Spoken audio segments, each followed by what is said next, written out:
O Fantasma de Cora, Fernanda Castro. Capítulo 1, no qual uma garota do interior chega à capital. Mas que disparate! Foi a primeira coisa que Lady Bibi disse à sobrinha ao revê-la após 10 anos. Como o degenerado do meu irmão pôde mandá-la para cá sem um mísero acompanhante? Francine não sabia se a pergunta havia sido retórica. Estava com dores da viagem, cansada, suada e um tanto intimidada com tudo o que via. A estação de Porto Mar era enorme, cheia de pessoas apressadas e com ares de importância. Não lembrava em nada o tablado de madeira onde subira no trem e se despedira do pai. Ali, as coisas eram cinzentas. Além da habitual maresia, a estação cheirava carvão e tabaco, odores que faziam seu nariz coçar. Sentia-se intimidada pela tia. Em suas memórias embotadas da infância, Lady Bibiana Tully vinha visitá-la trazendo brinquedos e vestidos da capital. A tia sempre fora o modelo de civilidade para Francine, o único exemplo a seguir caso desejasse virar uma dama. Mesmo que os anos tivessem feito marcas nas feições cor-de-bronze de Lady Bibi e pintado seus cabelos pretos com fios grisalhos, a irmã mais nova do pai permanecia uma figura grandiosa. A tia pareceu notar seu embaraço. Ofereceu-lhe um sorriso condescendente. Larga essas malas, minha querida. Não é adequado. Vou chamar um carregador para você. A mulher gesticulou para um rapaz de roupas puídas que aguardava próximo aos limites dos trilhos. O rapazinho veio até elas de imediato, curvando-se em uma reverência e agarrando as malas da moça, uma de cada lado do corpo. Tinha traços de ilhéu, um mareano de nascença. Suor pingava de sua testa curtida de sol e ele permaneceu calado durante todo o trajeto até a carruagem. Francine achou desconfortável vê-lo em posição tão subserviente. No interior, o pai da moça o conheceria pelo nome e teria perguntado pela saúde de sua família. Mas notava-se que aquilo não era comum na capital. Do lado esquerdo da plataforma, a cidade se estendia pelo horizonte, seus telhados e terraços coloridos contrastando contra o céu quente do meio-dia. Também era possível avistar algumas chaminés erguidas do outro lado do canal de águas sujas que cortava a cidade ao meio. As chaminés soltavam fumaça, fuligem e outros dejetos resultantes do trabalho nas fábricas e oficinas. Junto aos trilhos, o comércio era abundante, com carregamentos de fruta, cana e carne salgada, os orgulhos da ilha, sendo negociados aos gritos. Os produtos cultivados no interior chegavam até a capital, escoados por aqueles mesmos trens, sendo vendidos e revendidos até acabarem no porto, e de lá direto para o continente. Nos portões de ferro corroídos de maresia que delimitavam a estação, carruagens buscavam e traziam passageiros. A movimentação diária de um arquipélago que, em extensão, conseguia ser maior do que muitos dos reinos continentais. Sua prima está lá dentro, informou-lhe a tia, indicando um dos veículos com o queixo, uma carruagem fechada de uma única parelha. Os cavalos, claramente continentais, estavam escovados e lustrosos. Ela não pôde descer para a plataforma devido à sua frágil constituição, é claro, mas está ansiosa para conhecer você. De fato, assim que o cocheiro abriu a porta da carruagem, um rosto pálido e doce projetou-se para fora. Seja bem-vinda, disse a prima. É um prazer conhecer você, Coralina. Você tem um sotaque engraçado, mas, como minha prima, deve me chamar de Cora. Não fique aí parada, reclamou a tia. Entre, entre. Essa proximidade toda com o oceano é péssima para a pele. Francine içou o corpo pela porta, tentando apertar as saias para que não atrapalhassem ninguém no espaço reduzido da cabine. Ocupou o assento ao lado de uma senhora de meia idade, a quem julgou ser a camareira. Ela também tinha traços mareanos. A tia veio logo atrás, sentando-se junto à filha. As duas formavam um contraste significativo. Coralina puxara ao pai, o falecido Lord Tully, um típico manchão. Era magra e tinha um rosto alongado e inocente, com olhos azuis e lábios tão alvos como a própria pele. Os cílios e os cabelos dourados, trançados ao redor da cabeça com capricho, serviam para deixar sua aparência ainda mais fantasmagórica, como uma fada das histórias que Francine costumava ler. Aos 14 anos, era uma pena que a prima fosse tão adoentada. Um pouco de vício faria dela uma mocinha de beleza notória. Um contraponto para Lady Bibi, que esbanjava saúde e perspicácia pelos olhos atentos. A tia era toda fartura e preenchia a cabine inteira com sua exuberância. Imagine só, dizia Lady Bibi, abanando-se convulsivamente com um leque rendado, que a coitadinha foi enviada para cá sozinha e carregando as próprias malas. Nem mesmo uma velha ama um criado. Como se a menina fosse uma qualquer. Oh, pobrezinha! Coralina abriu a boca com a mão como se ouvisse uma tragédia. Francine limitou-se a sorrir, erguendo as sobrancelhas. Se parassem para pensar no que diziam, as parentes logo chegariam à conclusão que, de fato, ela era uma qualquer. Tinha 21 anos, era solteira e não possuía título de nobreza, sendo apenas mais uma jovem de linhagem interiorana. Tinha a mesma pouca estatura, o mesmo nariz arredondado e as mesmas bochechas pronunciadas dos marianos, além do cabelo escuro encaracolado que muitos dos outros rebentos da colonização apresentavam. Aliás, se a tia não tivesse, lá no auge da juventude, chamado a atenção de um nobre do continente que vistoriava a construção da ferrovia, todas elas seriam uma grande família de ninguéms. Lady Bibi inclinou-se para a frente e tomou as mãos da sobrinha entre as suas. Mas não se preocupe, não importa o quanto sua educação tenha sido negligenciada todos esses anos. Nós lhe construiremos uma reputação em Porto Mar, pedaço a pedaço. Cora e eu vamos cuidar de tudo com a máxima atenção. De tudo, das meias ao marido, repetiu a prima em um tom afetado. Imediatamente foi acometida por um acesso de tosse e precisou enfiar o rosto em um lenço de seda. Lady Bibi deu-lhe tapinhas nas costas e suspirou, revirando os olhos. Podemos andar logo com essa carruagem? Minha filha tem pulmões delicados.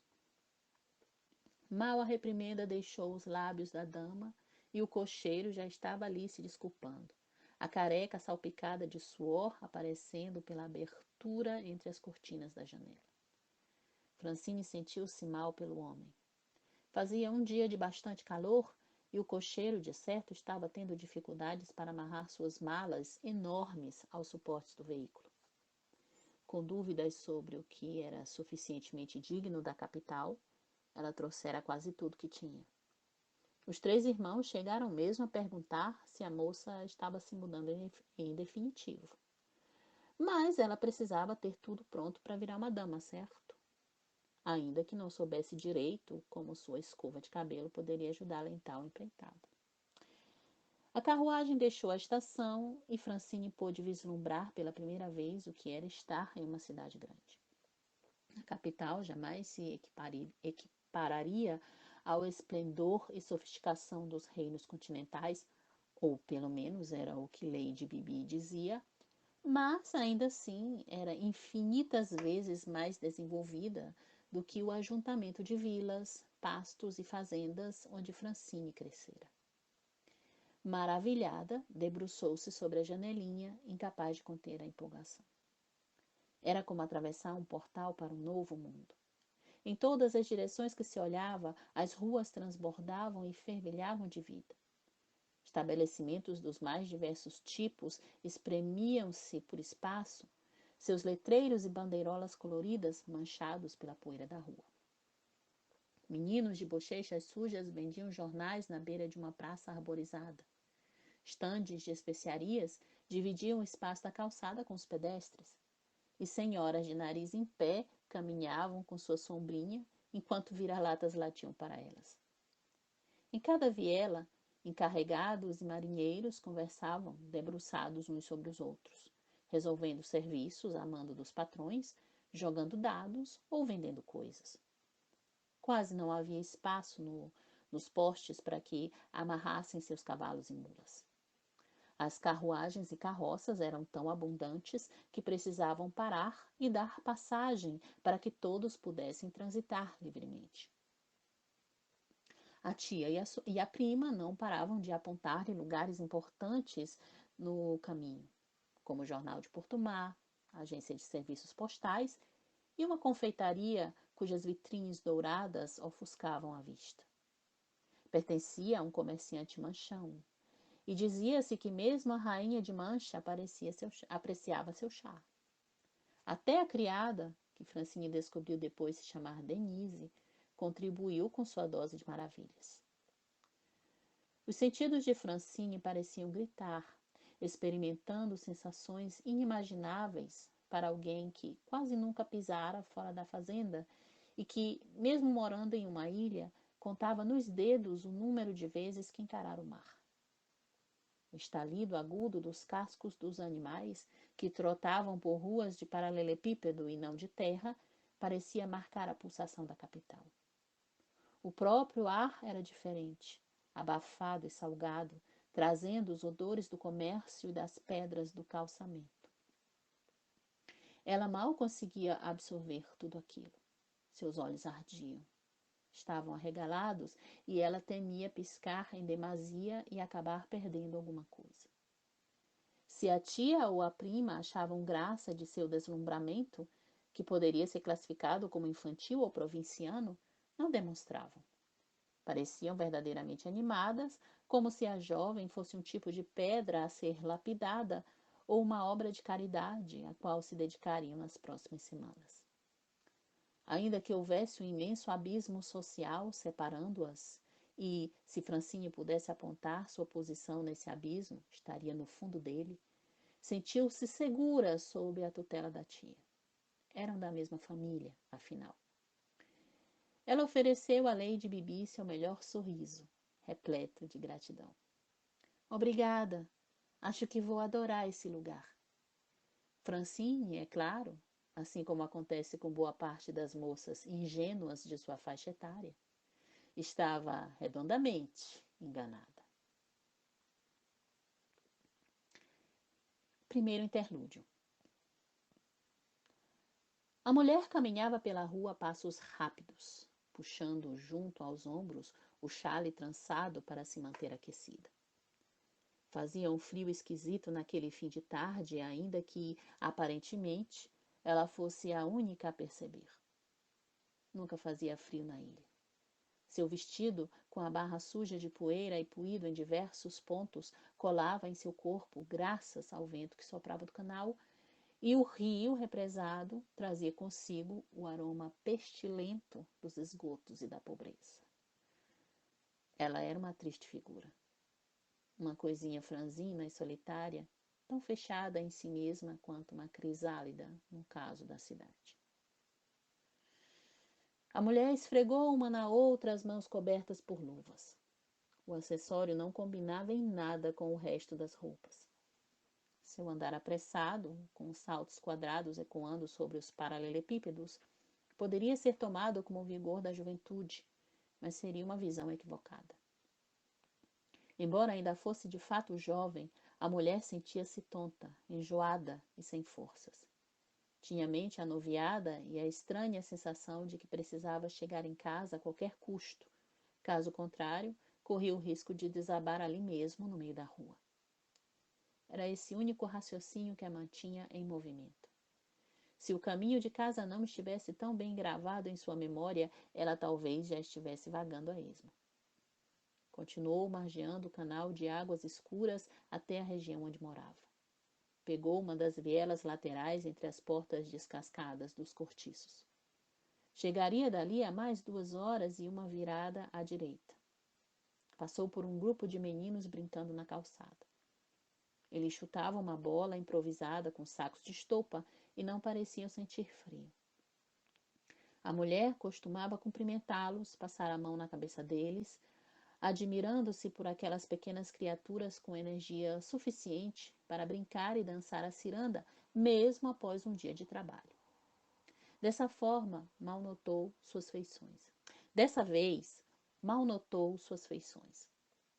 Também desviou sem muita cerimônia de um miserável, dando um passo para o lado no último instante, sua mente registrando-o apenas pelo cheiro como um obstáculo a ser evitado. Ei, dona, olha por onde anda! Ele gritou, erguendo uma garrafa. Ela destrancou a porta de casa com esforço. Sempre era necessário um pouco de persuasão para desemperrá-la. E fechou-a atrás de si com um gemido de alívio. O interior da habitação estava escuro e úmido, graças a algumas infiltrações que se esgueiravam pela parede, mas a mulher não abriu as janelas. Maldito vento do oceano e suas chuvas. O ar parado fazia a casa cheirar a mofo.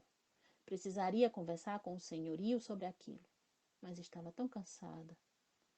Largou-se sobre a banqueta da cozinha e pensou no marido, o traste velho que inventara de falecer 3 anos antes e que a deixara naquela situação.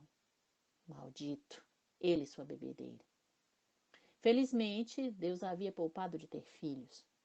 O que faria se tivesse mais uma boca para alimentar? Vender a própria honra em uma casa de tolerância? A mulher começou a tossir. Um calafrio percorreu sua espinha e ela esfregou os braços para conseguir algum calor. Podia tentar acender um fogareiro, mas isso daria muito trabalho. Talvez fosse melhor simplesmente deitar e puxar as cobertas sobre si. A tosse piorou e, em um de seus acessos, sentiu um gosto quente e ferroso na boca.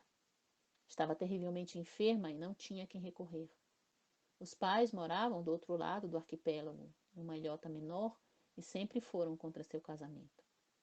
De certo, nem se lembravam mais dela. Isso, se ainda estivessem vivos. Eram 2 pescadores miseráveis.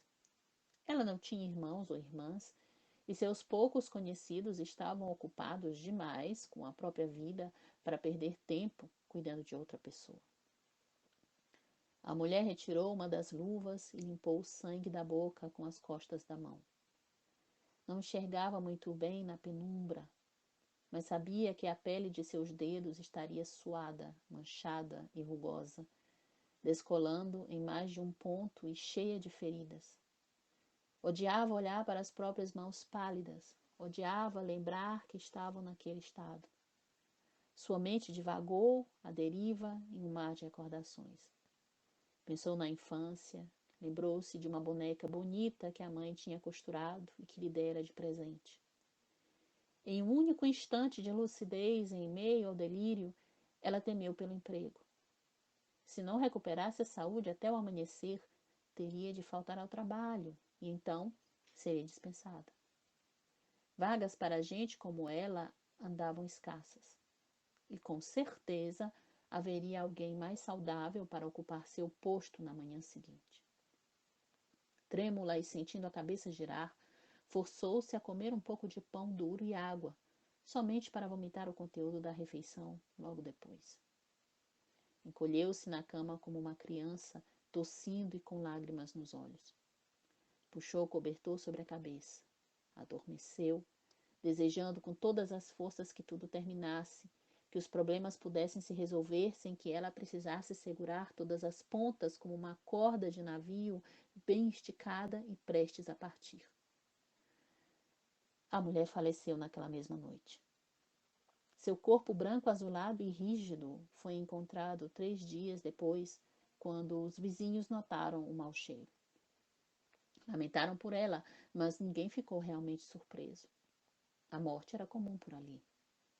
O velório foi simples e rápido. O corpo foi levado para o mar.